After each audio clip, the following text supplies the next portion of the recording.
मौत का खेल। दहशत के पिटारे से एक डरावनी कहानी जिसे मौत का खेल कहना ही सही होगा। एक ऐसा भूतिया खेल जिसमें कई लोगों ने मौत को गले लगा लिया। एक शहर के कोने में एक भूतिया घर था। उसकी दहशत की खबर से सभी शहरवासी परिचित थे। उस घर के आसपास कई एकड़ जमीनों तक कोई घर नहीं बना था। दरअसल उस घर के आसपास कोई रहना ही नहीं चाहता था। एक बार एक टेलीविजन सीरियल डायरेक्टर उसी भूतिया घर में एक लाइव रिकॉर्डिंग सीरियल शूट करने का मन बनाता है, जिसका नाम वह मौत का खेल रखता है। इस खेल में चुने हुए प्रतिभागियों को भूतिया घर के अंदर पूरी रात गुजारनी होगी और इस दौरान हर कमरे में कैमरे लगे होंगे जो इनके डर भरे पलों को रिकॉर्ड करेंगे और अंत में जो प्रतिभागी बिना डरे पूरी रात गुजार लेगा उसे 1 करोड़ की इनामी राशि दी जाएगी। सीरियल डायरेक्टर मौत का खेल की घोषणा सारे शहर में कर देते हैं, लेकिन उन्हें प्रशासन का एक नोटिस आता है कि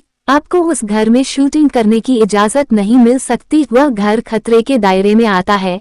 सीरियल डायरेक्टर बहुत नामी हस्ती था, इसलिए वह निजी तौर पर प्रतिभागियों की जिंदगी की सुरक्षा की गारंटी ले लेता है और कुछ शर्तों को लागू करने के बाद प्रशासन से उस भूतिया घर में सीरियल रिकॉर्ड करने की मंजूरी मिल जाती है, जिसके लिए उसे 2 गुने पैसे खर्च करने पड़ते हैं। प्रशासन की परमिशन मिलते ही पूरे शहर में मौत का खेल के पोस्टर चिपक जाते हैं।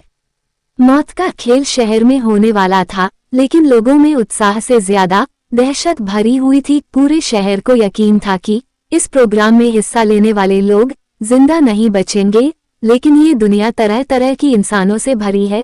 उस प्रोग्राम में इनाम की लालच में कुछ लोग हिस्सा लेने पहुंचते हैं। सभी प्रतिभागियों को उनके नंबर दिए जाते हैं और साथ ही उनके हाथ में एक इलेक्ट्रिक ब्रेसलेट बांधा जाता है। यदि उन्हें डर लगे तो वो उसमें लगी बटनों को दबाकर इस प्रोग्राम से बाहर आ सकते हैं।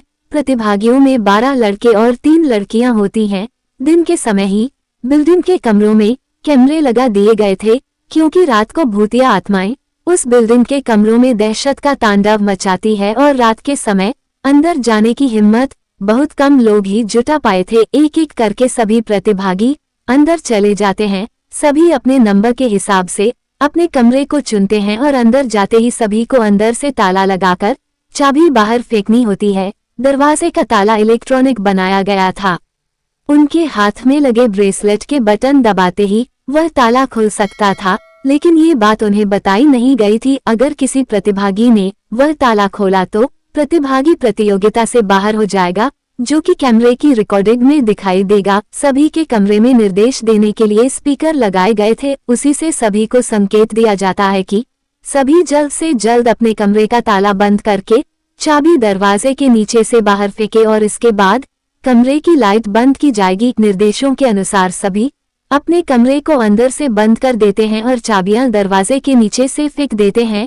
कैमरे नाइट मोड रिकॉर्डिंग के अनुरूप लगाए गए थे, इसलिए भले ही प्रतिभागियों के कमरे में अंधेरा हो, लेकिन दर्शकों को टेलीविजन स्क्रीन में सब कुछ नजर आ रहा होता है। धीरे धीरे डर की दस्तक हो जाती है। प्रतिभागियों में से एक लड़की अचानक अपने कमरे में चीखने लगती है। उसे ऐसा लगता है कि कोई उसका गला दबा रहा है और वह छटपटाने लगती है। कुछ ही देर में वह डर से बेहोश हो जाती है। उसके बेहोश होते ही लाइव सीरियल देख रहे दर्शक घबरा जाते हैं। अचानक एक एक करके सभी प्रतिभागियों पर भूतिया हमले होने लगते हैं, लेकिन ताज्जुब की बात तो ये थी कि सभी प्रतिभागी अपने आप को स्वयं ही नुकसान पहुंचा रहे थे। कैमरे की रिकॉर्डिंग में साफ साफ नजर आ रहा था, कोई अपने चेहरे पर खरोंच रहा था तो कोई अपना गला दबा रहा था और कई तो अपना सर भी दीवार से मारकर घायल कर रहे थे। दर्शकों का डर बढ़ते देख बिल्डिंग के नजदीक सरकारी अधिकारी पहुंच जाते हैं, क्योंकि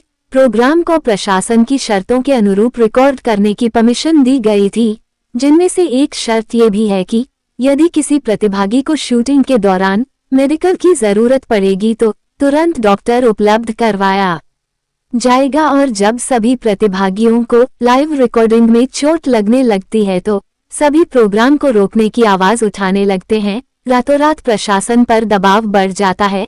दर्शकों में दहशत फैलते देख प्रोग्राम का प्रसारण रोकने के आदेश आ जाते हैं। तुरंत प्रोग्राम का टेलीकास्ट रुक जाता है और अब जद्दोजहद होने लगती है। सभी प्रतिभागियों को बचाने की फायर ब्रिगेड की गाड़ी बिल्डिंग के बाहर पहुंचती है, लेकिन रात के समय उस भूतिया बिल्डिंग के अंदर जाने की हिम्मत फायर फाइटर्स की भी नहीं होती। सभी बाहर से खड़े होकर प्रतिभागियों की मौत का तमाशा देख रहे थे, क्योंकि सभी उस बिल्डिंग के खूनी इतिहास से अच्छी तरह वाकिफ थे। कमरे में लगे हुए स्पीकर की मदद से सीरियल का डायरेक्टर प्रतिभागियों को ब्रेसलेट का बटन दबाकर बाहर आने का निर्देश देता है, लेकिन किसी प्रतिभागी को स्पीकर से कोई आवाज सुनाई नहीं देती और न ही प्रतिभागी इतने कंट्रोल में थे कि वह ब्रेसलेट की बटन दबा सके। देखते ही देखते सभी प्रतिभागी लाइव रिकॉर्डिंग में ही आत्महत्या कर लेते हैं, लेकिन सब जानते थे कि ये भूतों के द्वारा किया गया नरसंहार है। सुबह होते ही सबकी लाशें निकाली जाती है और सीरियल डायरेक्टर को भारी मुआवजे के साथ कई साल की जेल की सजा सुनाई जाती है और उस बिल्डिंग को हमेशा के लिए नो विजिट जोन घोषित कर दिया जाता है और इसी के साथ यह कहानी समाप्त हो जाती है।